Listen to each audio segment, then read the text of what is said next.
আমের সিজনে অনেক তো ম্যাঙ্গো ম্যাঙ্গো ট্যাঙ্গো সবই খেলেন, কিন্তু এভাবে কখনো খেয়েছেন? না খেয়ে থাকলে আজকের রেসিপিটা দেখে বাসায় বানিয়ে নেবেন।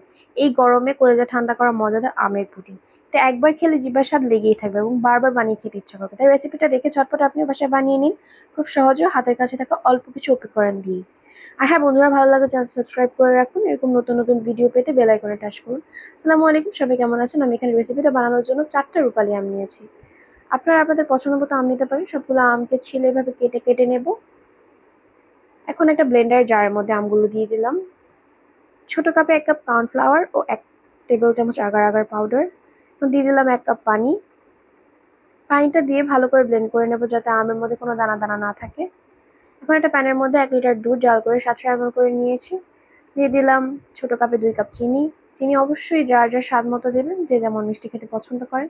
দুধটাকে ভালো করে নেড়ে চিনিটা গলে আসলে দিয়ে দিলাম ব্লেন্ড করে রাখা আমরস। আমরসটা ঢালার সময় অবশ্যই দুধটাকে অনবরত নাড়তে হবে।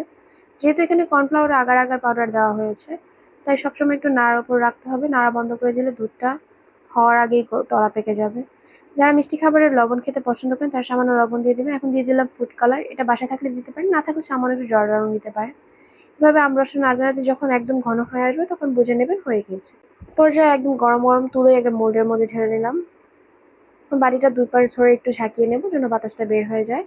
প্রথমে 1 ঘন্টার মতো ফ্যানের নিচে রেখে দিয়েছি, পরে 1 ঘন্টার জন্য ফ্রিজে আরও রেখে দিয়েছি।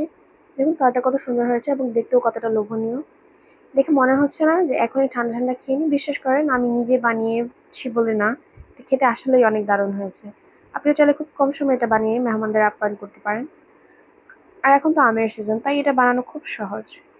অনেক তো ম্যাঙ্গো ম্যাঙ্গো ট্যাঙ্গো খেলেন, এবার এই রেসিপিটা ফলো করে এভাবে পুডিং বানিয়ে খেয়ে দেখেন, তখন বারবার এটাই বানাতে ইচ্ছে করে। তো বন্ধুরা, রেসিপিটা কেমন লাগলো কমেন্ট করে জানাবেন, ভালো লাগলে প্রিয়জনদের কাছে শেয়ার করে দেবেন প্লিজ। আল্লাহ হাফেজ।